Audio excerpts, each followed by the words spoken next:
Guys, ఈరోజు morning నిద్ర వదులుకొని మరి మన భరత మహాశయ విజ్ఞప్తి మూవీకి అయితే వెళ్ళాం.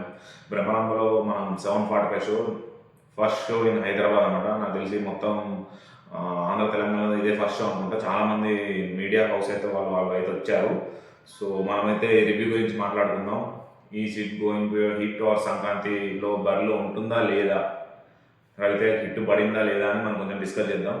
మెయిన్గా ఈ సినిమా రవితేజ ఎందుకు ఒప్పుకుండో అనేది నాకైతే అస్సలు అర్థం కావట్లేదు. ఏముంది స్టోరీలో? ఆల్రెడీ ఈ సినిమాలు చాలా వచ్చాయి. నాగార్జున లాస్ట్లో చేసిందో ఇంటికి వంటికి ప్రియ అది ఉంది. వెంకటేష్ చేసిండు. చాలా మూవీస్ ఉన్నాయి ఇట్లా.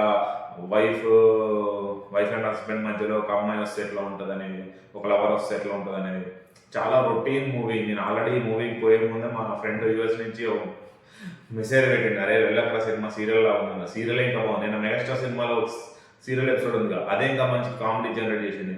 అసలు ఈ కామెడీ అయితే ఏం లేదు, చాలా అసలు ఎక్కట్లేదు.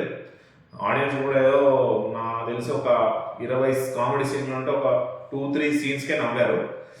సో కామెడీ అయితే పండలేదు. ఓన్లీ హైలైట్ ఆఫ్ ద సినిమా ఏంటంటే మన డీజే టిల్లు ఫాదర్ ఉంటాడు, అతను ఒక క్యారెక్టర్ ప్లే చేసింది సైకాలజిస్ట్గా, అదైతే వర్కౌట్ అయింది. సినిమాలో మెయిన్ హైలైట్ అదే. నాకు కొంచెం ఎందుకో డింపుల్ని కొంచెం కొత్తగా చూసినట్టు అనిపించింది.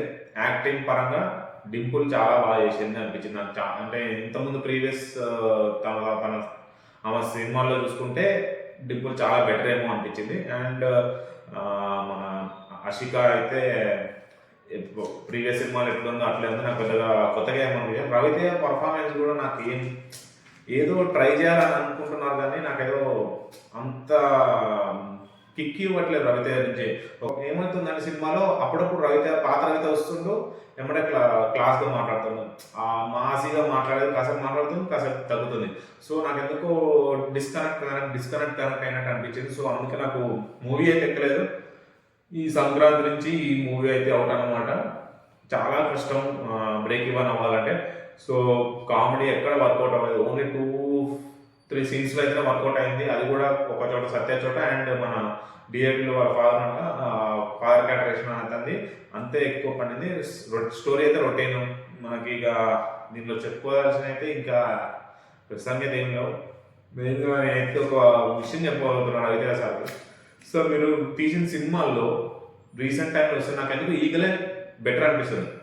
ఎంతవరకు ఈగల్ డిజాస్టర్ అయినా కూడా నాకు ఎందుకో మీరు చేసే ఈ సినిమాలో చూస్తే లాస్ట్కి ఈగలే ఎందుకో బెటర్ అనిపిస్తుంది.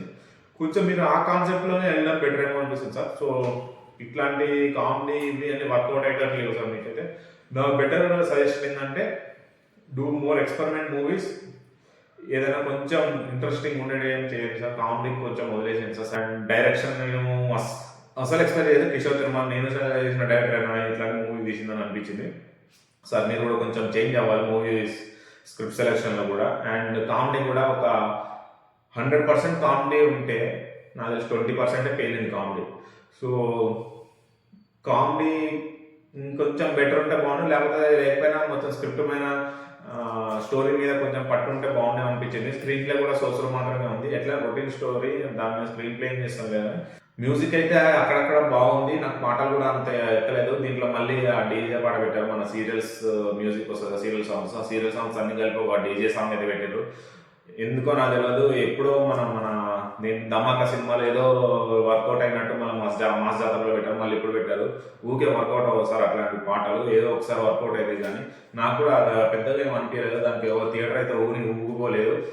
మెయిన్గా పాటలు అయితే సోసోగానే ఉన్నాయి. అంత బ్లాక్ బస్టర్ సాంగ్స్ అయితే కాదు, చాట్ అయితే కాదు. సో బీజిఎం పర్లేదు, కొంచెంలో బాగుంది. అండ్ అంతే. ఈ మూవీ సంక్రాంతి రేస్ నుంచి అయితే అవుట్ అనమాట. అస్సలు ఇలా ఉంటుందని నేను ఎక్స్పెక్ట్ చేయలేదు. చూద్దాం మన నెక్స్ట్ రవితేజ గారి సినిమాలు ఎలా బెటర్. రవితేజ గారు కొంచెం గ్యాప్ తీసుకొని ఆలోచించి మంచి స్క్రిప్ట్ డెవలప్ చేసుకొని మన ముందుకు వస్తారేమో అనిపిస్తుంది. నేనైతే చాలా విష్ చేస్తున్నాను రవితేజ గారిని మళ్ళీ కంబ్యాక్ ఇవ్వాలని.